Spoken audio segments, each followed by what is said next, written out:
Nabi Daud alaihissalam adalah keturunan Bani Israel. Ia lahir di kota Bethlehem, satu kota kecil di wilayah Palestina. Kota Bethlehem terletak sekitar 10 km di sebelah selatan Yerusalem. Kota ini memiliki ketinggian sekitar 765 meter di atas permukaan laut. Ayah Daud bernama Elisa bin Wade. Beliau masih keturunan dari Nabi Ibrahim alaihissalam. Daud merupakan anak bungsu dari 13 saudara.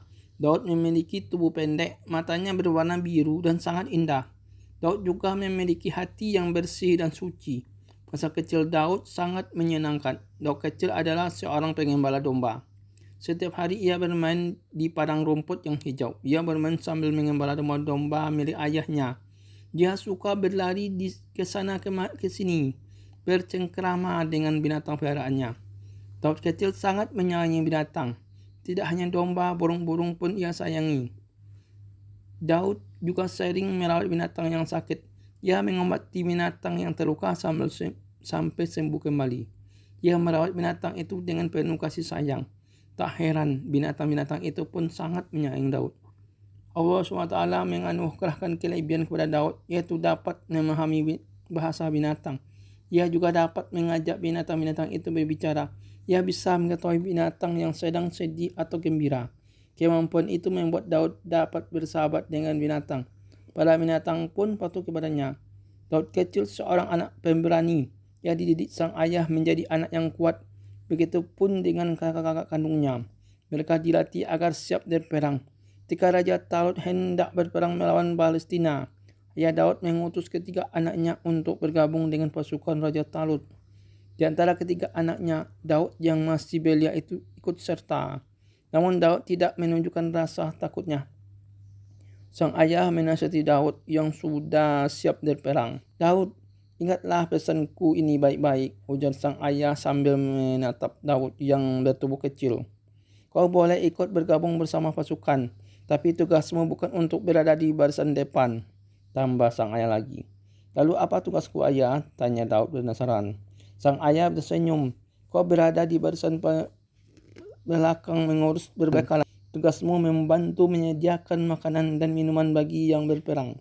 Kau masih muda, belum memiliki pengalaman berperang, jawab sang ayah. Baiklah ayah, aku mengerti, ujar Daud sambil mengangguk heran. Daud pun bersiap bergabung bersama pasukan. Walaupun belum diizinkan maju bertempur di barisan depan, Daud tetap bersemangat tinggi. Tekadnya sudah bulat bergabung menyumbangkan tenaganya kepada pasukan Talut. Bani Israel sempat tidak memiliki pembimbing sepeninggal Nabi Musa alaihissalam dan Nabi Harun alaihissalam. Lalu hadirlah Yusha bin Nun di tengah-tengah mereka. Ia adalah pemimpin yang bijaksana. Yusha memutuskan perkara dengan kitab Taurat. Pada masa kepemimpinannya berhasil menaklukkan Baitul Maqdis. Yusha memimpin Bani Israel sampai ia wafat. Yusha wafat pada usia 127 tahun. Tepatnya 27 tahun setelah Nabi Musa wafat. Setelah Yusha tiada, Bani Israel benar-benar kehilangan pemimpin. Tidak ada lagi orang yang membimbing mereka secara langsung. Keadaan Bani Israel semakin terpuruk. Mereka banyak melakukan perbuatan keji, melupakan ajaran Taurat. Kemungkaran semakin merajalela. Bahkan sebagian dari mereka kembali menyembah berhala. Beberapa nabi yang bukan berasal dari Bani Israel ada yang mengajak mereka kepada kebenaran. Namun kaum Bani Israel menolaknya. Bahkan para nabi itu perlakuan keji dari Bani Israel. Dalam kondisi tidak menentu itu, bangsa Palestina datang menyerang Bani Israel dalam keadaan tidak siap perang. Palestina pun berhasil menang.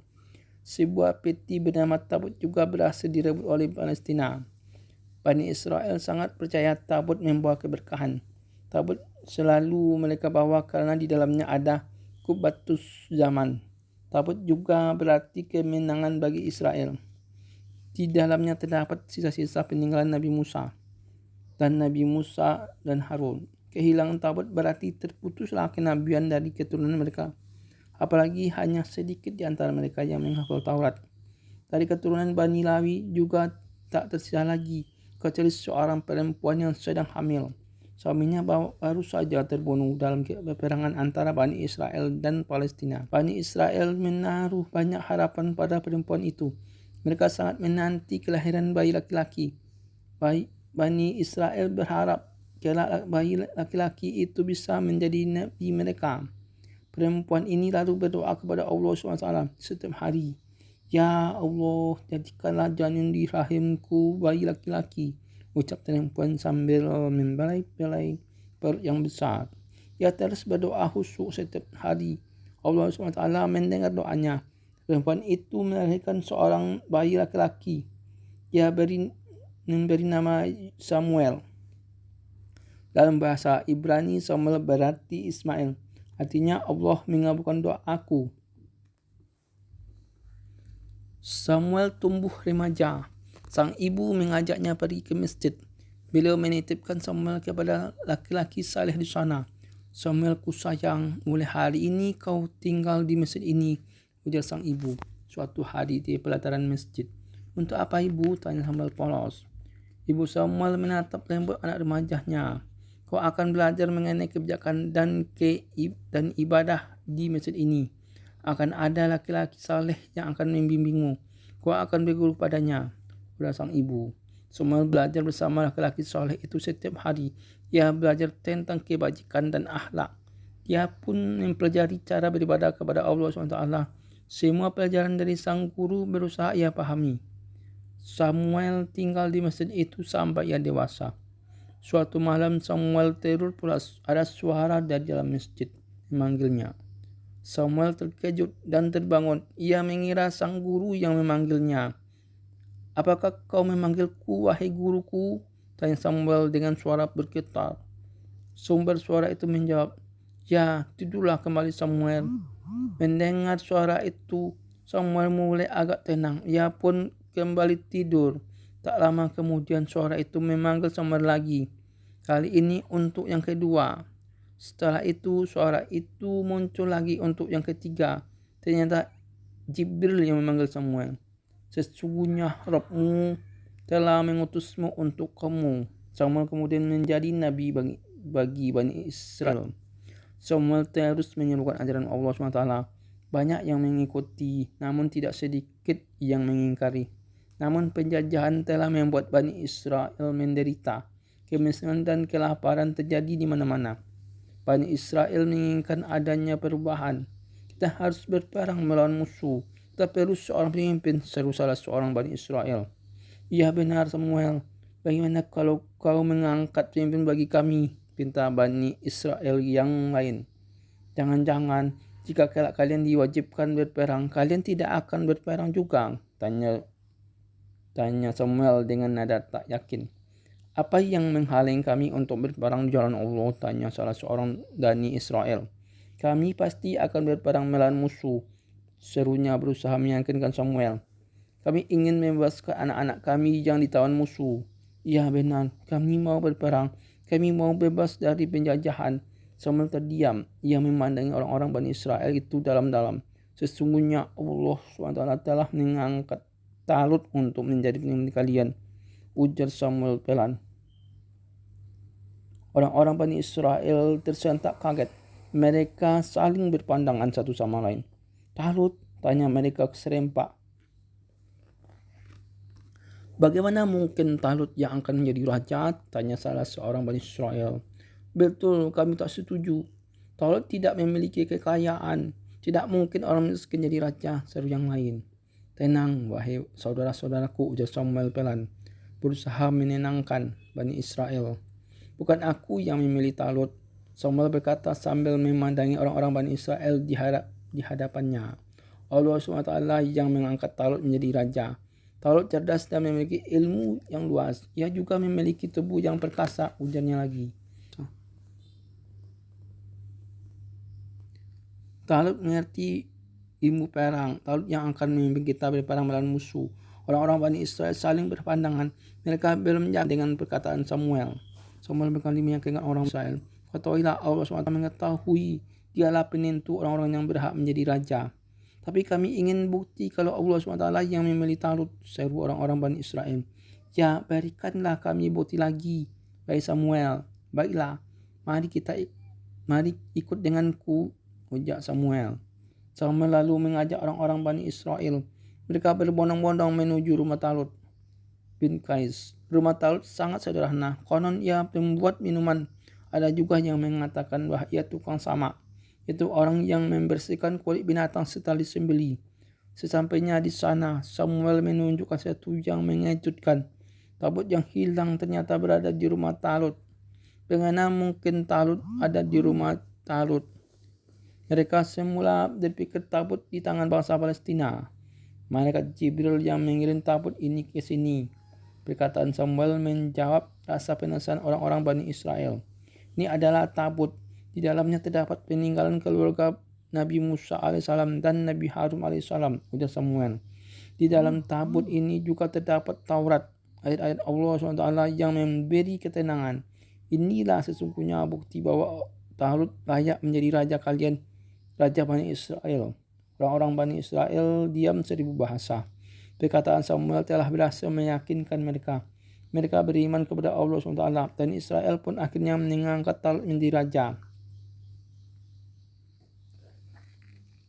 Setelah dinabatkan menjadi raja, Talut mengatur strategi. Talut menyusun kekuatan dengan rapi. Ia mengajak para pemuda bergabung dalam pasukan perang. Ajakan itu diumumkan sampai ke kota Bethlehem, sebuah kota kecil tempat kelahiran Nabi Daud alaihissalam. Isa, ayahanda Daud, mendaftarkan 3 anaknya bergabung dengan pasukan Talut. Salah satu dari mereka adalah Daud. Daud bergabung bersama pasukan berbekalan. Tugasnya menyiapkan makanan dan minuman, sedangkan kedua kakaknya bertempur di barisan depan. Talut memandangi Daud yang ikut mendaftar perang. Diam-diam ia mengagumi sosok remaja di hadapannya itu. Semangat langkah kakinya mantap dan kuat. Sungguh anak yang kuat dan penuh keberanian. Daud tak menunjukkan sama sekali raut ketakutan, ujar Talut dalam hati. Strategi perang dimuat oleh Talut dengan tenang, semata-mata agar pasukan mereka kelak menang. Para pemuda dilatih agar siap perang, tak takut dan tak gentar kala musuh menghadang. Para pemuda Bani Israel berlatih dengan keras. Mereka berlatih mengayunkan pedang dengan kuat. Kilauan pedang mengiringi dentangan pedang yang meradu. Pasukan memanah juga terus memantapkan busurnya. Anak panah terus dilontarkan agar tepat sasaran. Talut memperhatikan para pasukan yang sedang berlatih. Wahai pasukanku, ada yang lebih penting lagi saat peperangan kelak, saat Talut. Apakah itu raja? Iman, jawab Talut mantap. Hati kalian harus dipenuhi dengan iman kepada Allah SWT. Pasukan Bani Israel bingung. Mereka kurang paham dengan maksud perkataan Talut. Saat perang, kita membutuhkan kekuatan fisik. Kelincahan memainkan pedang juga diperlukan. Juga tepat memanah. Tapi kalian juga harus melatih diri agar selalu dekat dengan Allah SWT, ujar Talut.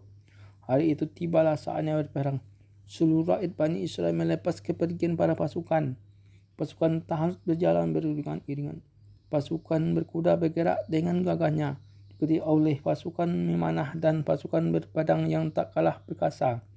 Lihat Bani Israel meneriakkan kata-kata pujian. Mereka memuji betapa gagahnya para pasukan Bani Israel. Hati Talut mulai disalib rasa takut. Yang khawatir pasukannya akan menjadi besar kepala. Terlihat berani namun kalut bila bertemu musuh. Talut lalu berdoa kepada Allah SWT. Ia memohon agar Allah menguji pasukannya.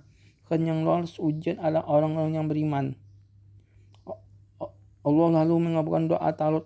Pasukan Talut kelak akan diuji.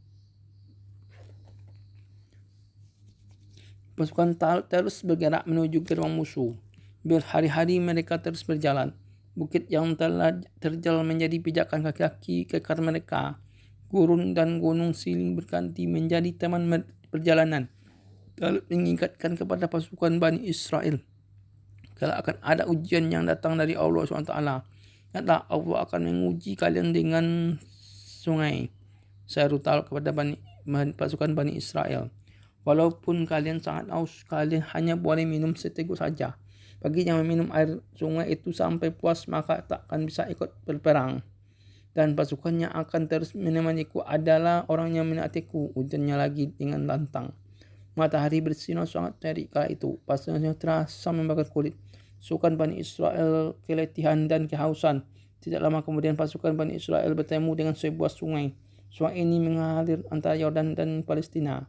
Talut mengajak pasukannya untuk menyeberang sungai. Namun gemericik suara sungai mulai mengoyahkan hati para pasukan. Kilauan air sungai yang jernih menggoda iman mereka. Segarnya air sungai terus terbayang-bayang di kepala mereka. Kegembiraan hati mereka bertemu sungai tak terbendung lagi. Satu persatu pasukan Talut mendekati tepi sungai. Banyak di antara mereka tak ragu turun ke sungai, minum sepuasnya, bahkan bermain-main di air di sana. Talut hanya bisa memandang pasukannya yang tidak taat. Mereka bukan orang-orang yang beriman. Pasukan yang taat hanya membasahi tenggorokan yang kering. Setelah itu mereka kembali menuju barisan. Talut kembali mengajak pasukan untuk melanjutkan perjalanan. Dan pasukan yang asik di dalam air menolaknya. Kami tak kuat melawan musuh. Berperanglah kau sendiri, wahai Talut, seru mereka. Pasukan musuh terkenal kuat dan banyak. Kami pasti tak akan sanggup menghadapinya. Talut menghela nafas. Hanya orang-orang pengecut yang menyerah. Ketidaktaatan telah mengecilkan iman di hati mereka. Namun Talut selalu percaya dengan janji Allah SWT. Atas izin Allah SWT, banyak kelompok yang jumlahnya sedikit berhasil. Mereka mampu mengalahkan kelompok yang berjumlah banyak. Lalu Talut menyemati pasukannya. Talut dan sisa pasukannya kemudian melanjutkan perjalanan kembali. Mereka tetap maju walaupun jumlah pasukan tinggal sedikit. Jumlah bukan masalah asal Allah SWT menyertainya. Akhirnya pasukan musuh terlihat dari kejauhan. Pasukan musuh dipimpin oleh Jalut, seorang raja dari Palestina yang bertubuh besar. Pasukan musuh jumlahnya sangat banyak dibandingkan dengan pasukan Talut. Berhasilkah pasukan Talut dan pasukan Jalut saling berhadapan? Pasukan Jalut terlihat berjumlah ribuan.